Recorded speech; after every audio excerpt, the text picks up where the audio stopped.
मित्रांनो, आजचा दिवस हा आपल्या गणपती बाप्पांचा विसर्जन दिवस होता, म्हणून म्हणलं थोडंफार जाऊन यावं मंदिरामध्ये गेल्या गेल्या तिथल्या गणपती बाप्पांच्या आपल्या एवढ्या सुंदर मूर्त्या बघून माझा तर तिथनं काय पायच आले ना जागचा. तर नमस्कार मित्रांनो, मी आहे मारी डाकर, स्वागत करतो आपल्या नवीन ब्लॉग मध्ये. मग म्हणलं थोडीफार गणपती बाप्पांची व्हिडिओ घ्यावी.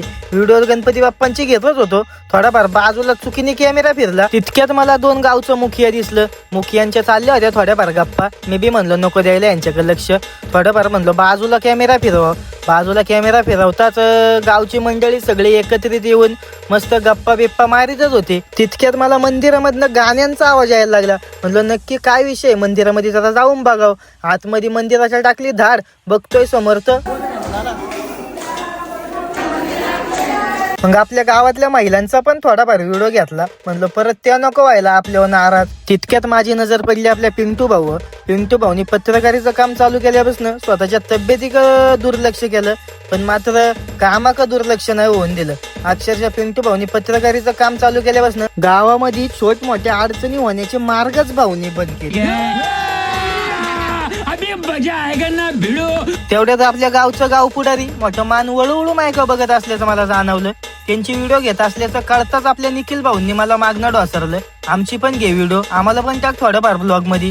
त्यांची व्हिडिओ घेतच होतो तर तितक्यात माझी नजर पडली आपल्या मयूर शेटवर. मयूर शेट मोठं काहीतरी कट कारस्थान रचण्याच्याच व्यथ होतं. सारखंच वैभव शेटलं म्हणायचं, जरा येऊ पटकन इथनं, जरा कॉलनीतनं जाऊन शामूराव मग येऊ का थोडंफार काहीतरी खाऊ. इतने तेजस्वी लोग हैं हमारे पास, कितने शानदार विचार रखते हैं. मी बी मनातल्या मनामध्ये म्हणलं हे काय पोटावर पडलेलं आहे का काय. मी बी आपलं त्यांच्याकडे दुर्लक्ष केलं.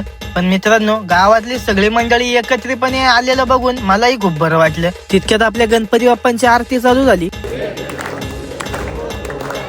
आरतीचा कार्यक्रम पार पाडून आम्ही निघालो गणपती बाप्पांच्या विसर्जनाच्या दिशेने. म्हणलं थोडीशी व्हिडिओ आपली गणपती बाप्पांच्या विसर्जनाच्या दिशेने चालत असल्याची थोडीफार आपल्या वाकायंत्रामध्ये कैद करून ठेवावी.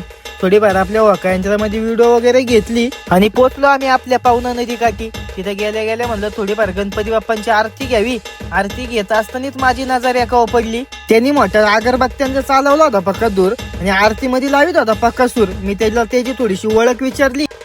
कौन है ऊंचे टीले वाले मंदिर का छोटा पंडित. अशी ओळख त्यांनी मला पटवून सांगितली. मी पण म्हणलो नको बाबा, याच्या लागायला ना आधी जरा जालीमच दिसतोय. म्हणलो थोडाफार अक्षय भाऊ का कॅमेरा फिरवा. अक्षय भाऊ का कॅमेरा फिरवल्या अक्षय भाऊ मोठा बांबावल्यागत करीत होता. गणपती बाप्पाचं विसर्जन करायचं सोडून स्वतः डुबक्याला येत होता. 2-4 महिन्यात त्याला बाहेर सोडलंय, त्यामुळे जरा कावऱ्या बावऱ्यागतच करीत होता. त्याची थोडीफार व्हिडिओ वगैरे घेतली आणि पोहोचलो घरी पोहोचल्या आई मोठी गपचूप काहीतरी कोंदू आणत होती. 2-4 दिवस मला नाही कशाला दिला हात लावून, आणि आता लपून